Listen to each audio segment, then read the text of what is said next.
Hello. My name is Mark Gilligant, and I have been asked to speak to you about stuff to do with entrepreneurship and startup business.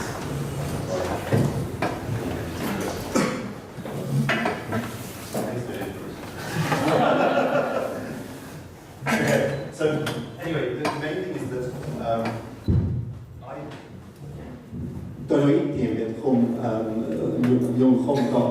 so I'll speak in English. So I'm sorry that I speak a little bit quickly sometimes, so I'll start trying to speak slowly. Let me just explain a little bit about, so I was talking a little bit about the group of companies that I run, based in the UK, headquarters in the UK. Also talk a little bit about who I am, so you understand where I talk from, and then talk about some different things here to do with opportunity in the world. So Black Trace is a cutting-edge innovation company. So what does that mean? Well, if I should watch this video here in a minute. Sorry, nice.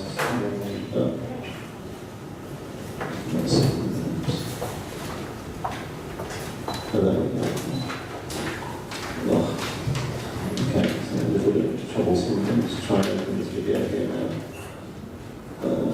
That one.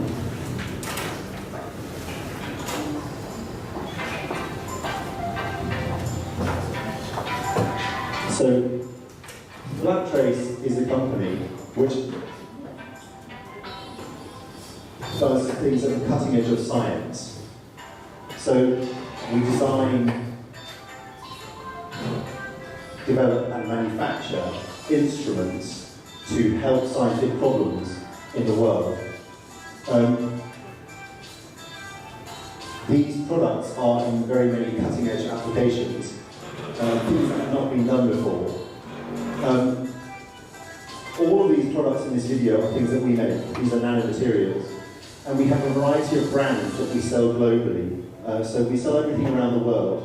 Only about 2% of our business is in the UK, 98% is around the world. And we have our own offices in India, US, Japan, Brazil, and many distributors. So if you think about why we do what we do, we are focused on trying to help solve the grand challenges of humanity, which are to do with the fact that the human race will probably not survive for more than 500 years at the moment, to do with medicine or energy use and climate change, or also food supply.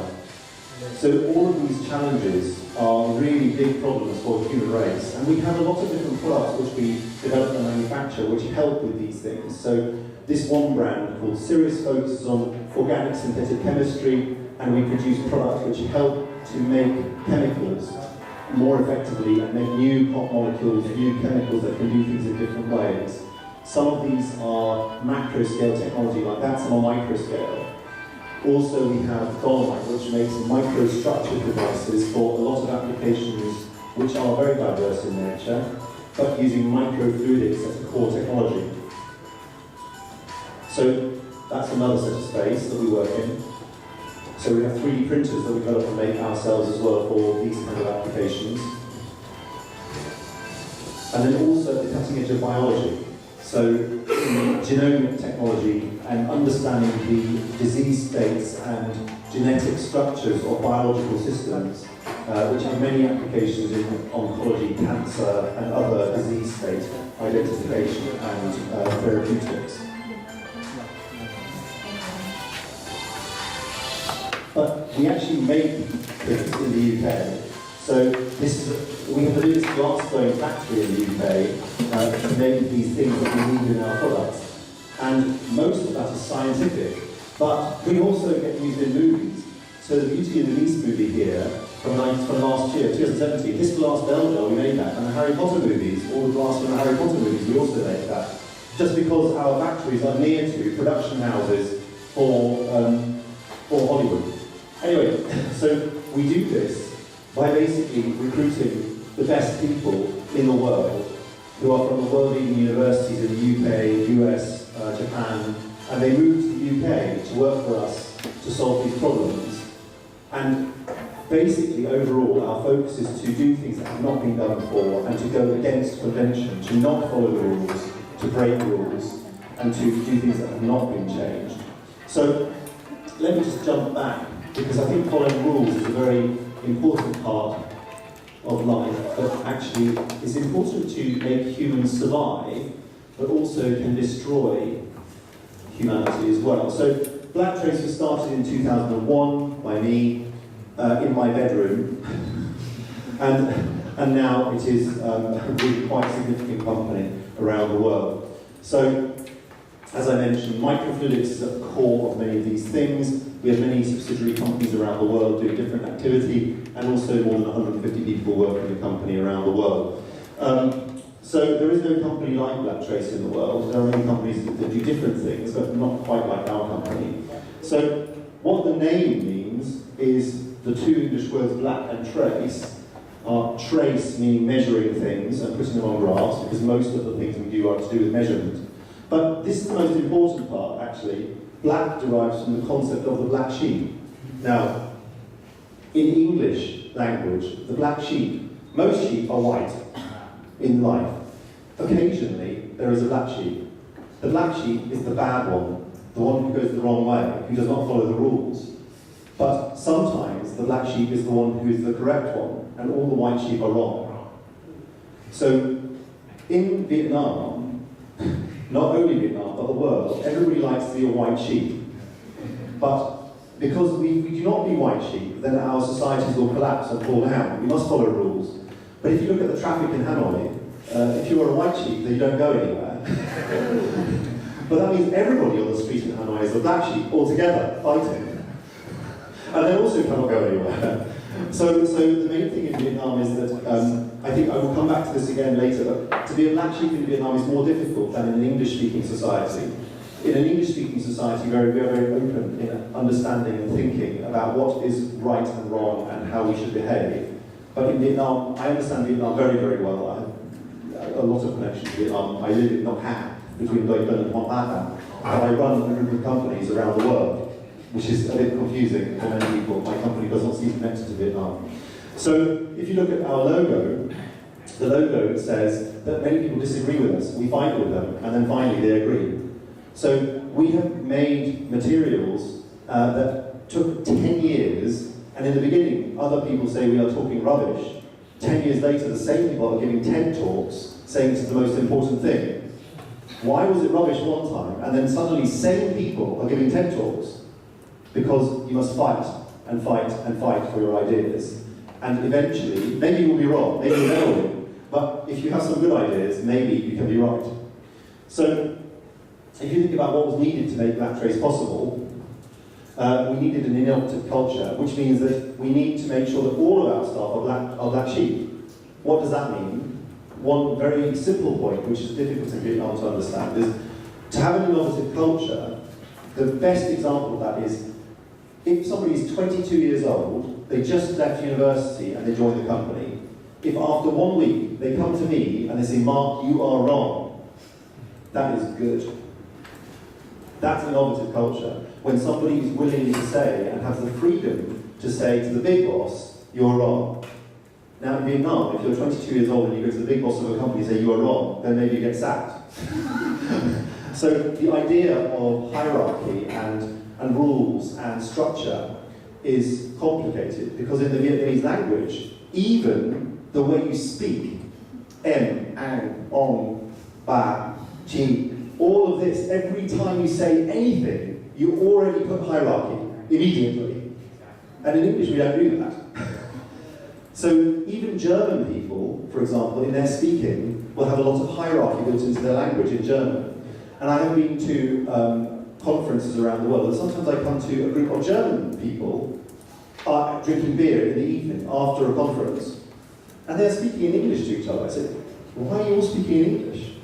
So because if we speak German, then it's so complicated because he is more senior than him, and he's more senior than him, and he's more junior, so we must speak in the correct way. Speak in English, we can relax.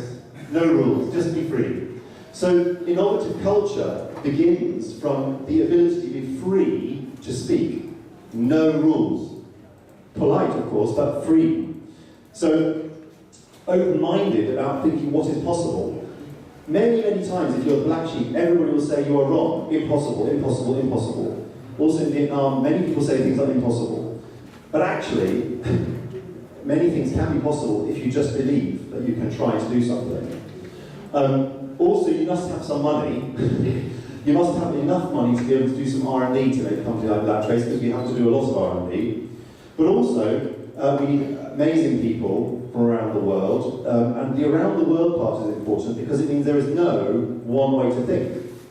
If you go to a company in the UK, people from maybe 30, 40, 50 countries are working there. Each one comes with a different cultural background, each one comes with a different way of thinking. That is excellent, because no being stuck in way of thinking.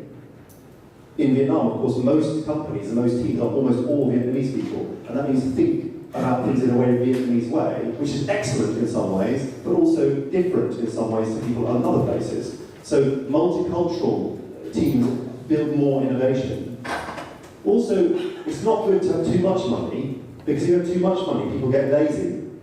And so Western people in some places can be very lazy, because they have far too much money. So not too much money. Also, not too much money, so a company does not need to worry about selling. The blood of a company is money. If you do not have the skill to sell, to get more money coming in all the time, the company is very weak. It will die. So if you have too much money, a company can be too weak because you don't learn the skills of selling. So if you have too much money, that's bad also for scaling purpose. But also you must have perseverance, because you will fail and fail and fail and fail, and you must still continue.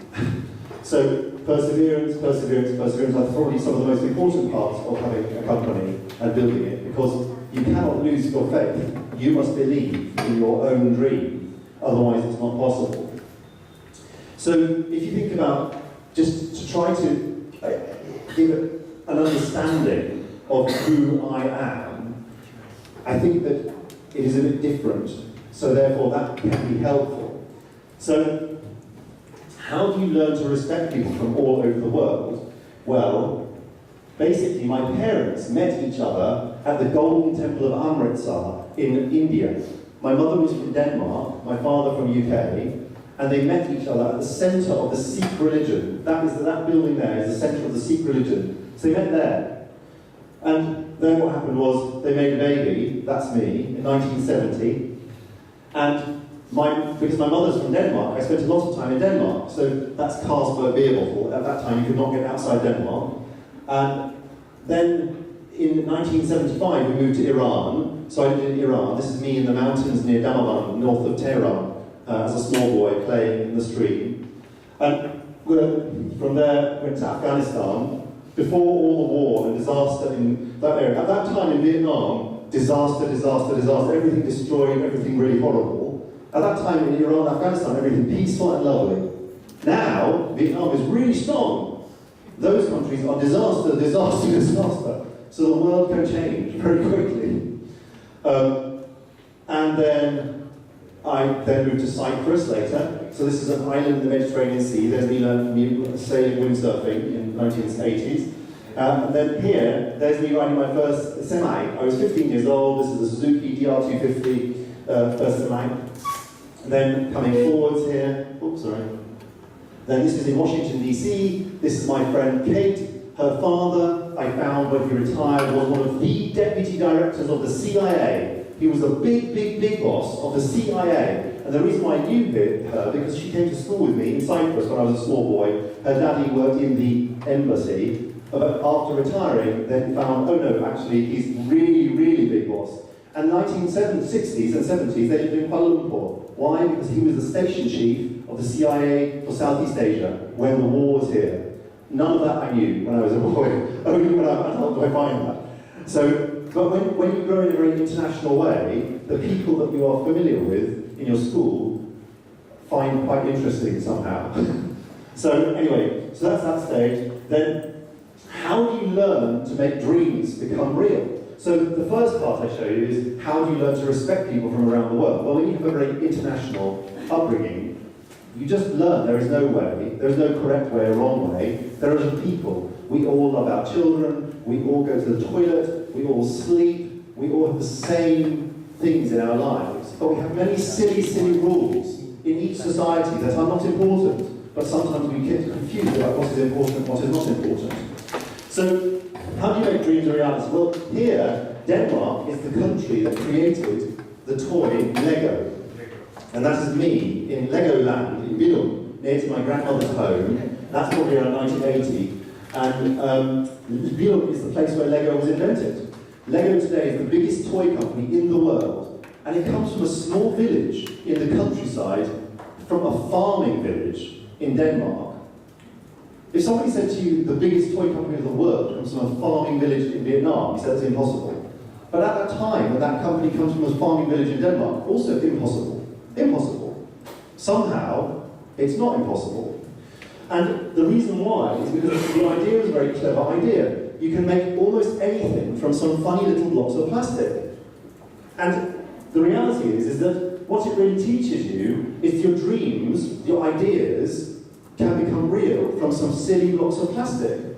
Because you can take the simple blocks and build anything. You can build a car, or a house, or a motorbike, or aeroplane, whatever you have in your mind. So then also, I still love Lego. So this is my Christmas present from my family in 2015, and then also that is in 2016, but even this year at Christmas time. Now, in Christmas, my son and myself built a box of Lego this big, very, very massive box. So I have a picture of that though. But then also, Lego is constrained by having fixed plastic blocks. So here, then I learned to make things from wood, making aeroplanes, and also making radio-controlled cars, more electronics, more things. Also learned to travel on motorbike everywhere. Then also, my son, when he got older, he's now 40, but this one he's about 10 years old, he said, I want to make some flying machine, Daddy, and he found some YouTube videos, and we then said, okay, how can we do that? Fine. So we learned how to do that, but then also, we got more advanced, and think, okay, now I want to teach my son how to do something more advanced. So we decided to start designing and making drones with 3D printers and CAM. I think this video will work. Let me just check it. No. Let me just show you the video because I think that's useful to see. Oh.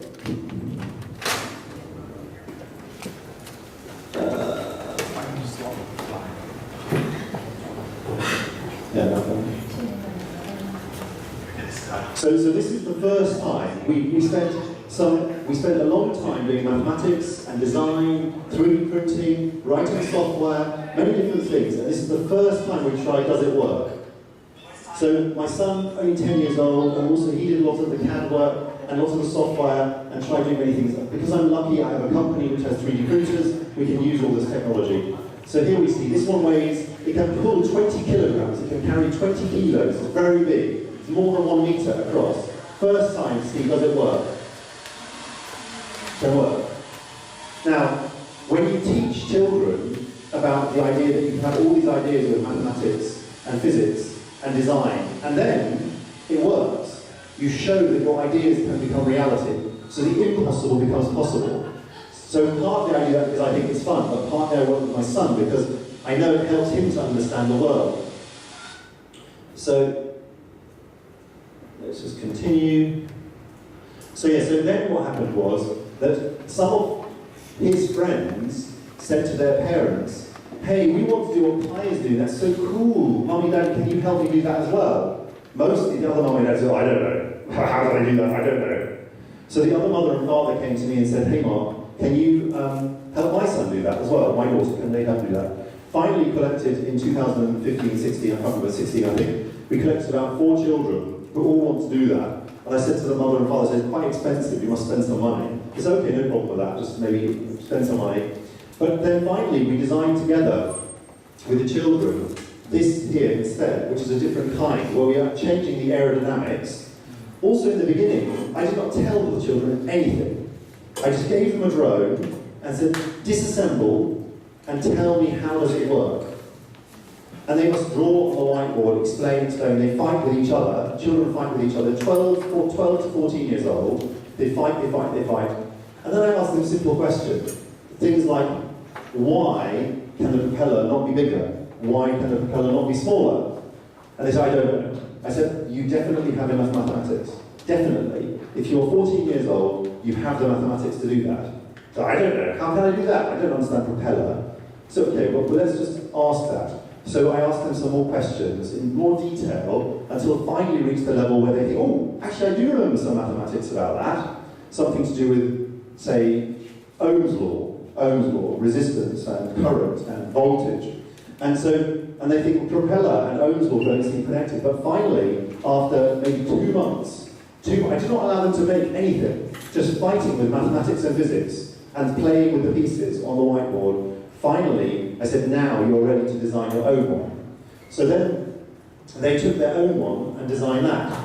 And then this is the first time, oh, here's some CAD to explain the theory, a lot of CAD to explain the theory. But then here's a real one. Just go forward to explain more theory, blah, blah, blah, blah, blah, blah, blah, blah, blah, blah, blah, blah, blah. And then again here, first time checking. Does it work? After 3 months of mathematics and physics and programming and 3D printing and wiring, many, many things, then checking. Does it work?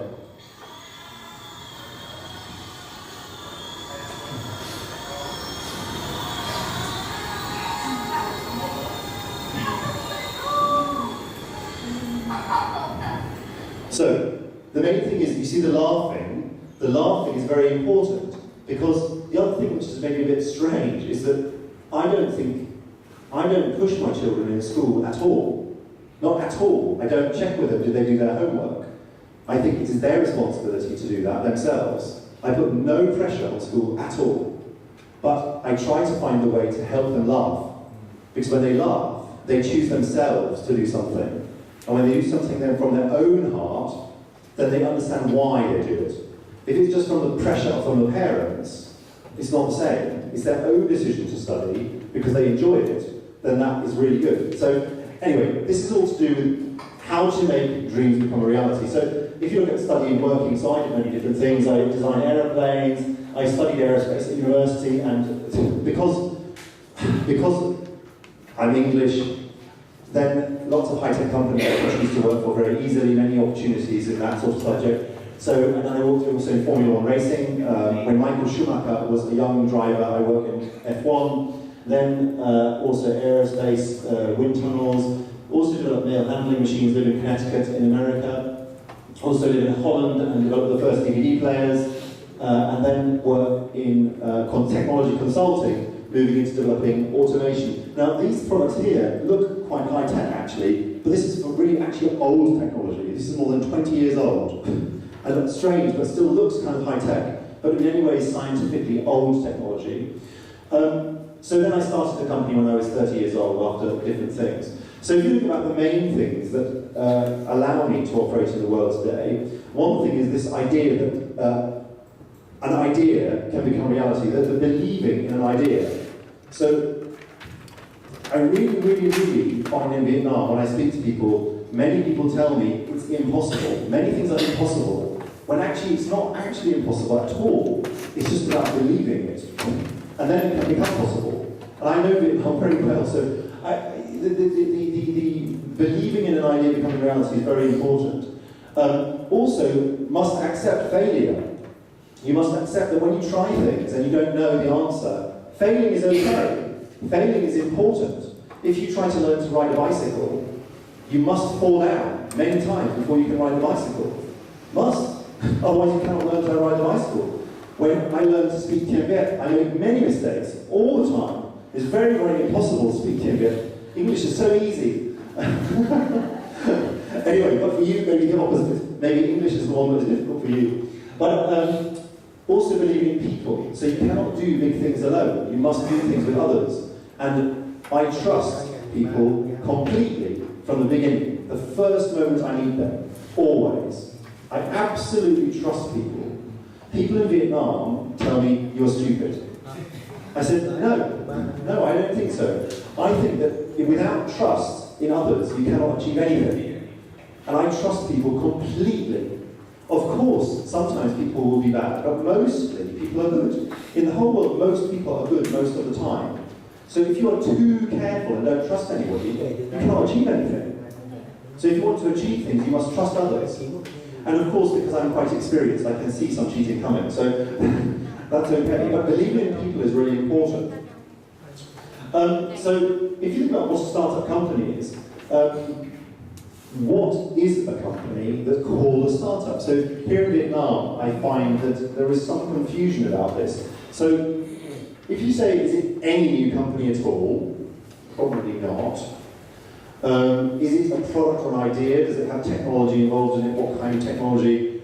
What is it exactly? And I think that when I'm in Vietnam, many people think that a startup only is about apps. Just IT, apps. That's a startup. Anything else is not a startup. So if you find an old lady makes a new fur restaurant on the street, is that a startup? Well, she's an entrepreneur, she makes a new business, so why is it not a startup? Well, in the UK, about 5 years ago, an English guy who'd been living in Vietnam as a teacher for 5 years came back to the UK. He decided to start a chain of fur restaurants throughout the UK called Pho. And there is very little connection in the past between Vietnam and the UK, so UK people do not know about Vietnamese food. And the chain exploded and have restaurants all over England, growing very fast. Is that a startup? That one is a startup. So why is the old lady on the street in Hanoi not a startup? And why is the Englishman going to UK making fur restaurants in England, yes, a startup? It's all about doing something different that can scale, something new that can scale. So in Vietnam, there are so many fur restaurants already. It's definitely not different to make another fur restaurant. And also, when you're just an old lady on your own, it cannot scale. It's just you on your own. Whereas in the UK, if you make a fur restaurant that is new because it never existed before, that's new. And also, if it scales because you make it so everywhere in the UK, every city starts to get a fur restaurant. It's scaling very quickly. So if you think about what it takes to make a startup company succeed, what do you guys think?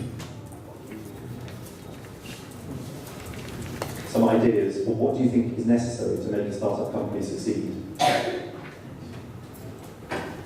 Anyone have any ideas at all?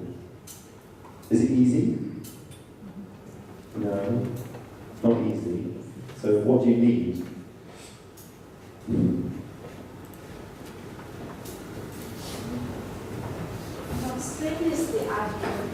Yeah?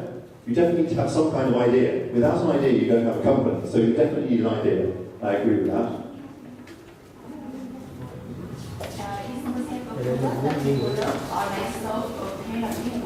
Yeah, exactly. So it's an idea and a product which you can believe people want to buy for some reason. Yeah? Yeah? Financial ability. You need some money. Anything else? Courage. Sorry, courage. Courage. You definitely need courage. I agree with that. You definitely need courage. So let me just think about something. So my list was belief in an idea. So courage, I think, is a bit similar. So others will doubt you, but if you doubt yourself, you will fail. One thing that is interesting here in this topic is the difference between a family in a Western country and a family in Vietnam. So all families love their children. But the love of a family in a Western country has a different outcome to the love of a family in Vietnam. So the love of a family always wants to make sure their child is safe. But the thinking about what is the right thing to be safe is different. The main thing is, so if my son, when he's 18 years old or 25 years old, comes to me and says he wants to do something, I will say good luck. Even if it's something really, really risky, I'll say good luck. And he maybe will ask me for my opinion, and then I will offer my advice. If a Vietnamese 25-year-old goes to their parents and tells them they're going to do something really, really risky, what will the Vietnamese family say? Yeah, exactly. Say you're crazy. What else will they say?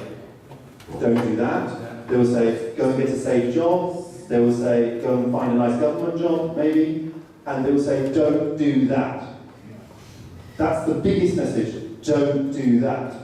So the main thing about this is that it means that, of course, you must have courage and you must believe in your idea. But actually in Vietnam, it's even more difficult because your family is so scared for you that they will try to stop you. And that is hard because I know many young ones in Vietnam who fight with their family and many then give up and do what their family wants, but some escape. And then they maybe have some time when the family is very angry with them, But also, the one thing I see in Vietnam is amazing is the family will always, in the end, with their love, accept it. In the end. But maybe you must have some fight. So I think that believing in an idea and having courage is very important. Anyway, perseverance, things will go wrong all the time, and you have to keep going. If you give up at the first time something is difficult, you will never succeed. So you must keep persevering, because it's very, very difficult. And also, it's better not to be on your own. It's better to have a team of people who like working together and trust one another. Actually, if you get people who are excellent in different topics, but do not like each other and fight all the time, that's no good either. You must have people that get on very well and trust each other. And that is almost more important than the abilities. Must be hopefully not stupid, but at the same time, it must be important to work together, because when you have a startup business, it will be tough. Things will go wrong and it will be difficult. If when things get difficult, you just fight, then you cannot achieve anything. When things get difficult, you must be a team and be strong together. And in Vietnam, of course, you have the history in the war when the Vietnamese people can stand together so strong. But it's not so easy necessarily daily. So you also need, as you said before, a product the market needs. But you see, my list is not beginning with that one. I'm beginning with the other things, not beginning with the product in the market. But that's because, of course, you must have a product with the market. But if you don't have the other stuff, it doesn't matter anyway. You will not succeed. You need to have a market that is well funded. So the main thing here is that the reason I mention this is because in Vietnam, many people, when they think about a company, think about Vietnamese customers. Vietnamese customers are not wealthy customers compared to customers in rich countries. So if you make a business which is focused on customers in Vietnam, I'm not saying that's impossible, I just say it's difficult because price sensitivity in Vietnam is very, very high. So to make good gross margins in Vietnam is very difficult because customers will not buy things if they're too expensive. Whereas actually, and price is really important. If you go to Western markets, price of course matters, but at the same time it's not necessarily the most important thing. So you can make much higher gross margins when you have wealthier customers. And so therefore when you talk about a market that is well funded, you want to have a market where you can have maybe good gross margins. So this is the difference between the cost of making and the cost of sell, the price that you can sell something for. So many Vietnamese businesses are very thin margin businesses because of the price sensitivity. You also need to have enough funding to be able to make some mistakes and be able to reach profit. So technology businesses by nature lose a lot of money for the beginning, and you must have enough money. You can lose a lot, go wrong, and still survive and make a profitable company come out the other side.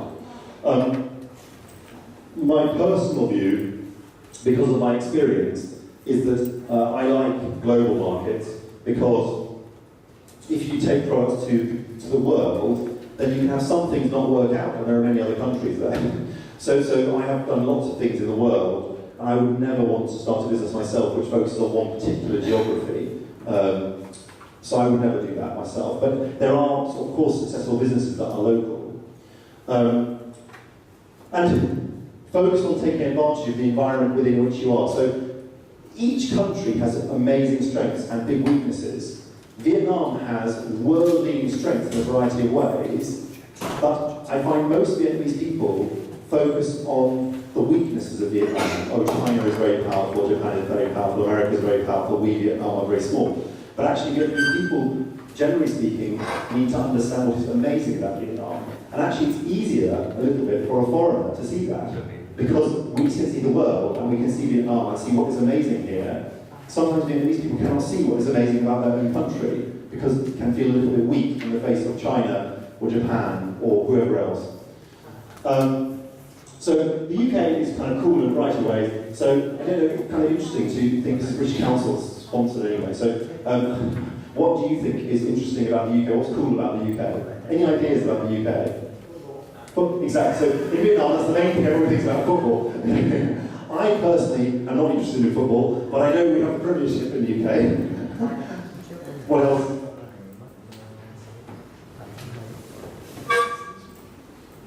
Fish and chips. Sorry? Fish and chips. What did you say? Fish and chips. Fish and relationships. Yeah, well, I don't think it's amazing. It's a thing, but it's not healthy. Anything else? Sorry, Brexit. Brexit disaster, yeah, that's true. That's a big disaster. Yeah, so we're very good at doing stupid things.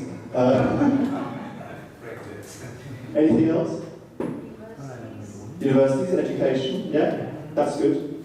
But we've somehow, although we are some strange little island off the side of Europe, we still have some of the best universities in the world.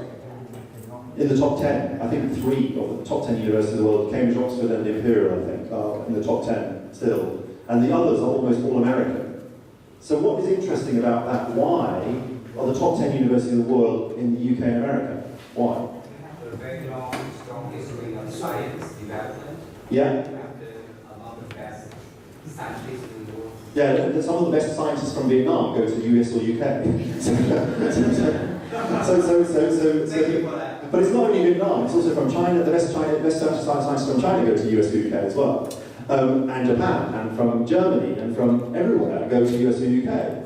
So let's just go forward. So my list are basically innovation. So the UK, by nature, allows innovation. So the thing which I mentioned to do with this 22-year-old fresh startup, I'm arguing in Davos, this is to do with the lack of hierarchy. We don't have hierarchy in the same way as other countries. Also, what that means is that we have built into our society the concept that fighting about ideas for the best idea means the best idea will win. And if you look at, say, for example, the government in the UK, we have Brexit, a very good example of a completely stupid situation. But anyway, if you look at the parliament, it's like a fight, because everybody will fight for their ideas, and the best ideas will win. There is no thing that anybody has the best idea until you fight and argue and discuss for the best idea. It doesn't matter about hierarchy, age, colour, nothing matters. Just what is the best idea? Fight for the best ideas. Education, so UK system of education, do not teach you how to remember, they teach you how to think. So this is quite interesting. So I have an adopted Vietnamese daughter. She's 11 years old. In May last year was the end of her primary school in the Vietnamese school system. I have never ever seen in any education system outside Vietnam as much pressure for an 11 or 10-year-old at the time, 10-year-old girl, but not her only, everybody. The school put pressure, everybody put pressure. Basically, 10-year-old children say, if you do not do good here, you will have a completely disaster life because you will miss the right school, every disaster. 10 years old, many of the children crying in the night time, cannot sleep. What do children in Western school systems do when they are 10 years old? They play. Just play. No pressure at all. So the reason why this is important is because this idea of teaching you to think, not remember. Vietnamese children are very, very good, not just Vietnam, also China, are very good at studying and very good at remembering, but actually not very good at thinking, which is interesting. So when you play, learn through playing, you must learn how to survive on your own. What is your idea for how to solve this problem? Not listen to the teacher. And actually, we teach you to believe in yourself, not to believe in your teacher. The teacher, of course, will have experience that you can learn from, but they're not right or wrong, they're just an experienced person that is there. So where in Vietnam, the teacher is the master. Again, hierarchy, you refer to them in the respectful way. Of course they're right always, and the child is always wrong. And so it's kind of building it from the beginning, this idea of thinking. Also, the UK is arguably one of the earliest multicultural societies. People from all over the world live there. London has more foreign-born citizens than anybody else, any other city in the world. If you look from Wikipedia, sorry, I understand the word. So you look at Wikipedia, these are cities with the largest foreign-born populations. London is at the top of the table. 3.3 million people in London were not born in the UK. Were not born in the UK. In Hanoi, if you're going around Hanoi, almost everybody sees Vietnamese. Occasionally you see some foreigners, but not so many. Mostly Vietnamese. And this means that we understand the world. So people in the UK, we also have lots of things we cheat with. So here we have an English guy, American guy. We have passports. I mean, we can just travel in the world freely. I just came back from San Francisco yesterday. I was there in San Francisco last week. I had to do no paperwork, nothing. I just got on the airplane and fly there. That is like cheating compared to Vietnamese people because you must do a lot of crazy, crazy paper to go on a trip like that. But unfortunately, it just means that we in the UK understand the world much better than people in Vietnam do. The challenges are it's very expensive and there are very few practical skills. So this practical skill is very funny because in UK, a plumber, a man who does the water pipes in the house, they get paid much more money than teachers, much more money than accountants. But in Vietnam, the water pipe man is a cheap man on the street. They don't pay anything for that, it's cheap.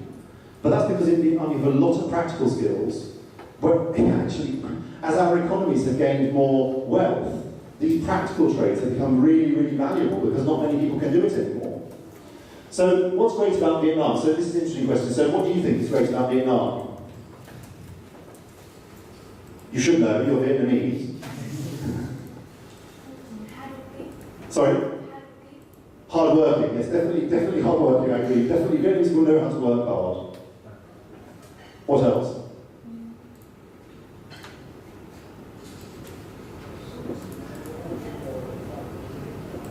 Easygoing.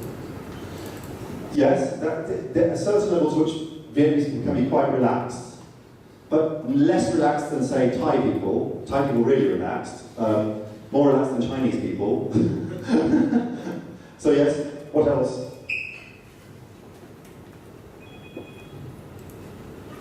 Just hard working. Okay, I will help. So, design. Actually, I think that Vietnam is spectacularly good at design.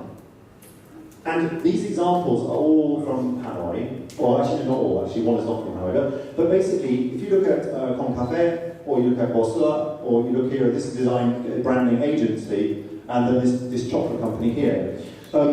Design in Vietnam is really amazing. Young Vietnamese people are very, very creative by nature, and the design thinking is very unstructured, but it is really powerful. One thing to understand here is only one of these companies is known outside Vietnam, only one. The others are completely invisible to the world. Which one is known outside Vietnam? Maru. Yeah, Maru. Now, Maru is different. Maru said from the beginning, we are proud of Vietnam, we will make the world's best chocolate, sell it at a high price, and we will sell it to people in San Francisco, New York, and Tokyo, and London.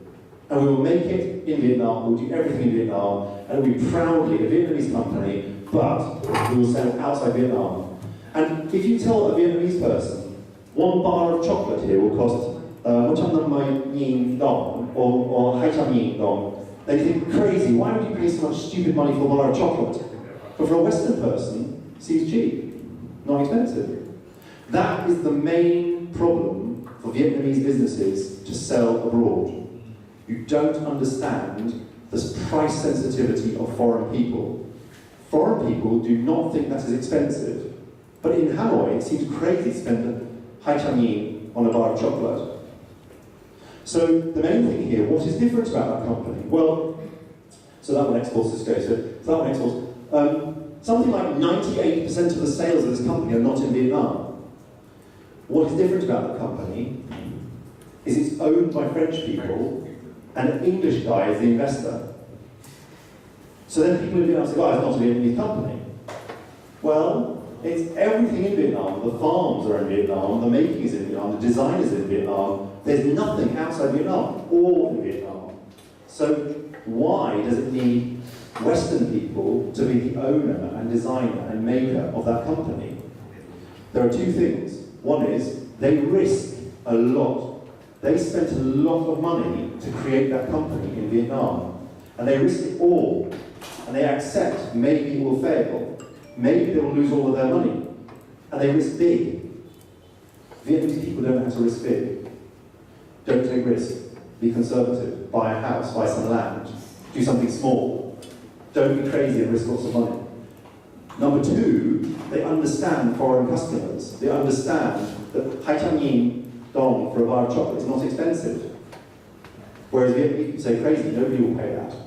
So those two things are the reason why. It's not because they're horrible foreigners who come here to try and steal Vietnamese people's activity, but Vietnamese people don't think that way. I actually don't know any Vietnamese company at all, zero, apart from Maru chocolate that sells proudly abroad.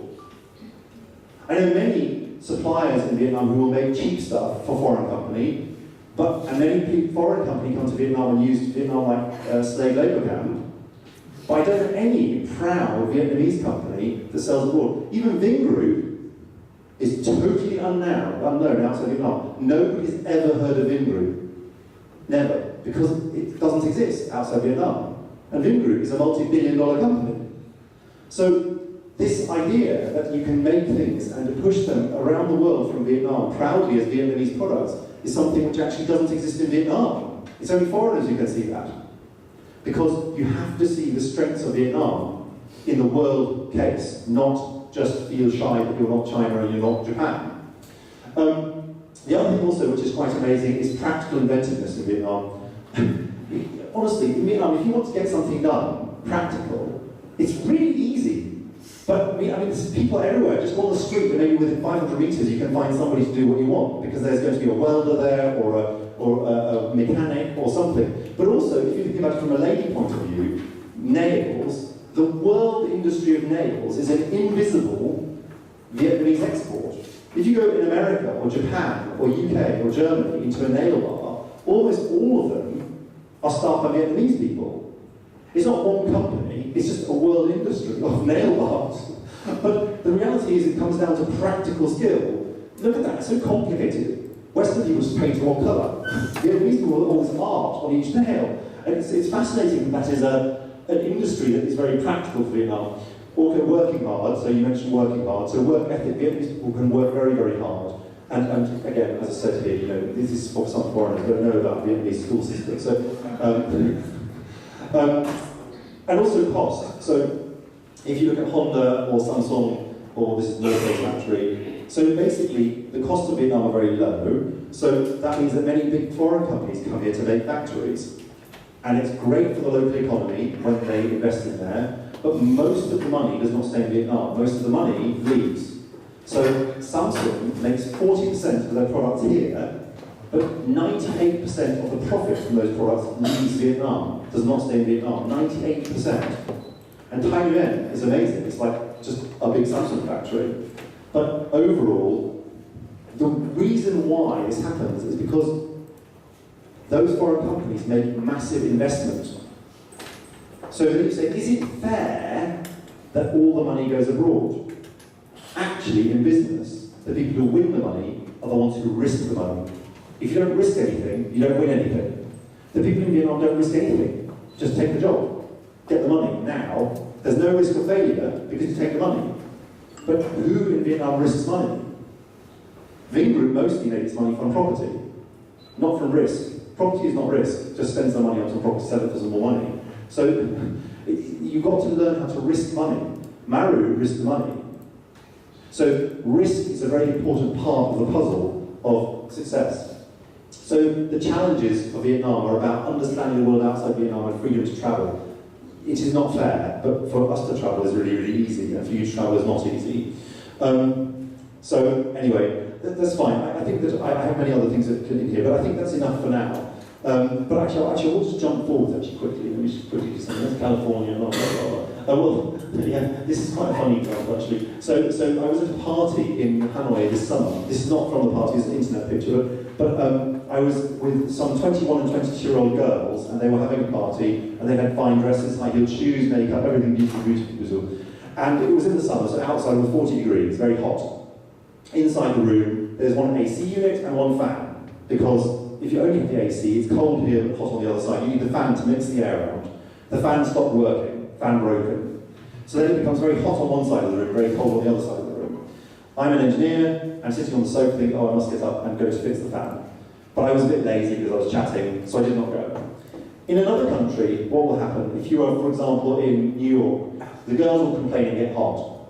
In London, the girls will complain and get hot. In Tokyo, the girls will complain and get hot. But in Hanoi, I thought it was quite funny, because what happened actually was 3 girls went over to the fan, disassembled the fan, found out what was wrong with the fan, modified some broken piece inside the fan, reassembled the whole fan, and switched the fan back on again. And just didn't even think, there was no drama, just, oh, fan is broken, let's fix the fan.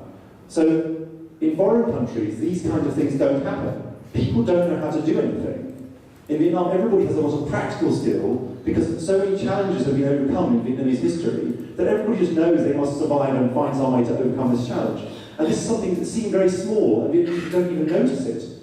But outside, it's really amazing what Vietnamese people can do in these small examples. So, anyway, so some more examples, but come forward, just quickly jump to something. Yeah, well, so actually, so impossible, don't do that, we say. In Vietnam, I hear it all the time. Many times, she goes, oh, why can't it be possible because we're in Vietnam? So, what's the difference about Vietnam? You have people, you have everything here, you have computers, you have phones, you have nothing wrong. Why can you not do that just because you're in Vietnam? Even the government is allowing companies to do things, nothing's stopping you. Some things in Vietnam are definitely more difficult because a lot of silly paperwork, really a lot of paperwork in Vietnam. Some simple things. For example, make a company. To make a company in England, I can go on the internet, click a few times, pay a little bit of money, and have a company in about 1 hour. In Vietnam, I'm in Quang Di, and oh my god, that's just like months and months of work, and so much paperwork, and then some more stamping. Vietnamese bureaucracy does paper and stamping, lots of stamping and paper, lots and lots and lots, and everything costs more money, more money, more money, more money. In the end, it's so expensive to start a company here, especially for a foreigner compared to outside. And also in the UK, it doesn't matter whether you're British or you're foreign. If you want to, any of you want to go and start a company in England, you just do that. Notice no difference. Vietnamese, English, doesn't matter, just start a company. Here, the rules are different. If you're Vietnamese or foreigner, different rules. So it's definitely complicated. But I fight with Vietnam daily. But the main thing is, if you destroy an idea from the beginning, you definitely will not succeed. So if everything's impossible and you shouldn't do that because you will fail, of course you will not succeed. Of course. So, okay, give up, don't do anything. But if you believe in your dreams and have great ideas and work hard and persevere and get the right investors, actually some people will still fail. But some people will build amazing businesses and have amazing lives, and Vietnam has some amazing world-beating strengths. So most startup businesses fail, even in the richest places in the world. So if you have startup businesses, you will fail. Your parents are correct, maybe you'll fail. But if you don't do it, nothing will happen. And then Vietnam will not invest, will not have businesses, and then the foreigners will keep taking money out of Vietnamese people. So the answer is to take more risk. The answer is to make companies in Vietnam. So what is possible for Vietnam is where customers have money in the West of Japan, so maybe where the Vietnamese companies sell the products in Vietnam. Silicon Valley Group, as I mentioned, doesn't sell outside Vietnam. So much of the economy comes from manufacturing, but that's owned by foreigners. So the companies who design and sell products usually win most of the profit, and they're not Vietnamese. So what's the great opportunity to design the world's best products in Vietnam? There are amazingly creative people in Vietnam. Engineers and scientists are great here too. Why design cheap stuff? All you're going to do is compete with China. China is good at making the cheapest stuff. Actually, many Chinese things are really bad. When I go to the UK, many Vietnamese people say to me, oh, Mark, please can you buy something from the UK and bring it because I don't want the horrible Chinese stuff we can buy here, because nobody trusts the Chinese. What is possible for Vietnam is to use the skills of Vietnam to make the best in the world. The skills here can make the best products in the world. And because of the cost base, instead of making cheap stuff and just compete on being cheap, you can compete on being best. Because you can apply more man effort to something and still be cost effective outside Vietnam. So don't make cheap stuff, make the best stuff. And Vietnam can definitely make the best stuff in the world. So to manufacture them here as well, and to sell the product globally, proudly, as designed and made in Vietnam. And I really am proud of Vietnam myself. I really, really am proud of Vietnam. I'm amazed at what Vietnam can do, but I'm not even Vietnamese. so this is an example of this. So this is an example of something I'm doing is an example to show Vietnamese people what to do. So if you look at the Honda Cub, the Honda Super Cub, it's the most manufactured motorbike in human history. More than 100 million have been made. First was made in 1958. And actually, I'm sure that in all of your families, your grandparents, your parents, somebody has a sickle. So everybody has sickle somewhere in their family, because everybody in Vietnam has one. It's normal. Even a dream or a wave are the children and grandchildren of a cub anyway. And you look at this scrapyard, this is photograph scrapyard, that's a cub, dream, and wave all on top of each other in Hanoi. Dead ones. More dead ones here than anywhere in the world, because you have more motorbikes per capita than anywhere else. So, what basically do is take dead cubs and make a new bike from it. So that is a cub. Doesn't look like a cub, it looks like a bicycle. But it started with that, died, and then made this from it. It's a cub.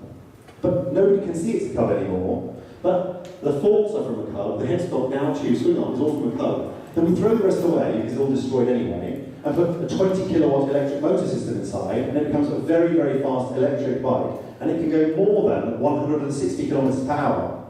It looks like a bicycle, but it can go more than 160. So then this is what the real thing looks like. So that's the prototype before, this is the real thing. And this is what we are making and designing in Vietnam. Now, the thing that's interesting, in Hoan Kiem, in November, we had an event which was the British government event around Hoan Kiem. And the British Embassy gave me an exhibition booth and then asked me to show this bike. It was not ready for selling, just to show it. And then, what was the response? Well, actually, wow, that's cool, what does it cost, when can I buy one? In Hoan Kiem at the weekend, most people coming around are Vietnamese people. There are some foreigners, tourists, and different things, but mostly Vietnamese.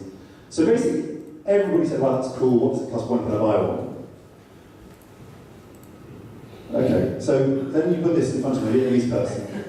Okay, see the laughing, right? So about $6,500 is what you have to pay for it. Everybody says, oh, that's crazy. So like the engine cost maybe how much, not more. But like this motorbike is more powerful than the Honda SH. It's got more technology than the Honda SH. Honda SH is dong, and everybody thinks Honda SH is like top quality. This is much, much higher quality than that. Much higher quality. But because of the attitude of Vietnamese customers, oh no, too expensive. So abroad, more expensive. So $8,000 for a new one, $10,000 if you make one that's really from a recycled cub. When I tell those prices to foreigners who like motorbikes, they say, oh, is that all? I will buy one for my wife and one for me. So Vietnamese customers say, oh, crazy. Foreign customers say, oh, I will buy two, because it's so cheap. So why is that? It's like married chocolate. Hai Chan Yin for a bar of chocolate is crazy, nobody will buy that. But outside, exploding growing sales because people value the quality of the chocolate, don't care about the price. The story of the dead cub is very important. If you look at Vietnam, in the war, the Viet Cong used cub everywhere, for everything. Also after the war, the builders, the farmers, the shopkeepers built Vietnam again with the Honda Cub. Many other motorbikes as well, but Honda Cub very important. The story of the Cub is very important. The story of the product is what the Western people care about almost more than the product. So to give an example of this, so there's a very famous design house called Seymour Powell. They do product design, very world famous guys. So to show an example of this, what the story matters, Seymour put on a big presentation in front of 1,000 people, 2 pictures, both drawn by children. One picture is very beautiful, the other picture is very bad. And he says to the audience, which picture do you prefer, this one or this one? The whole audience, 1,000 people say they prefer the nice picture, because the horrible picture is just horrible. Then he said, okay, now I will show you the meaning of the backstory.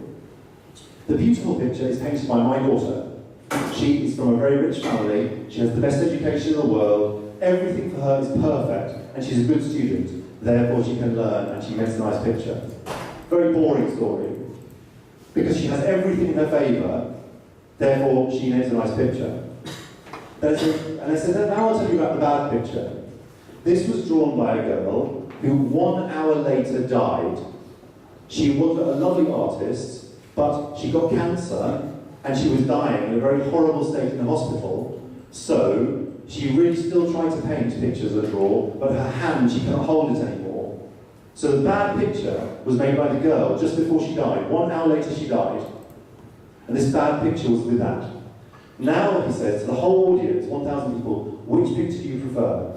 Everyone prefer the bad picture. The backstory matters for foreigners more than the product.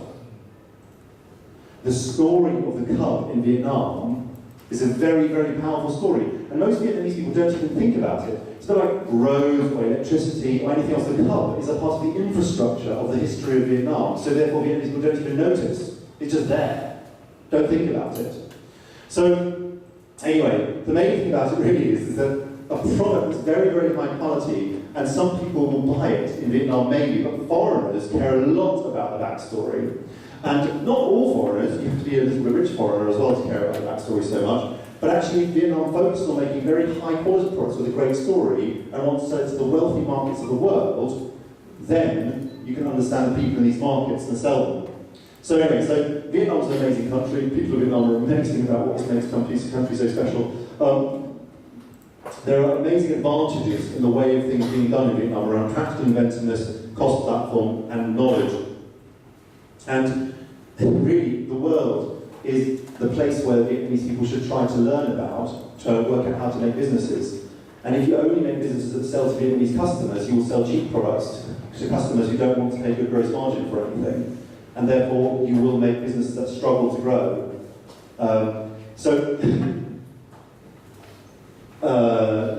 And also, basically, you have to take risk to build businesses in Vietnam in order to keep the wealth in Vietnam and not have the foreigners take all the wealth out. So my personal passions are to do with helping Vietnamese people to understand how to make businesses that scale in the world. So I run a group of global companies based with headquarters in the UK. I'm in the UK 1 week every month. I'm on the Pacific Rim in California, Japan, China, Southeast Asia, Australia another week or two a month, and in Vietnam about 1 or 2 weeks a month, and I travel almost every weekend around the world. And so that's how to be global. And I know it's cheating when you have a British passport because it's so easy, but at the same time you can still do it if you have perseverance. Anyway, I know I talk quite a lot, so thank you very much.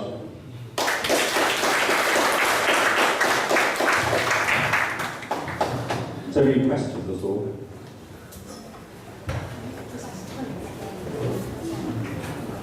Yeah, I wanted to ask, there's a couple of things that you touched upon.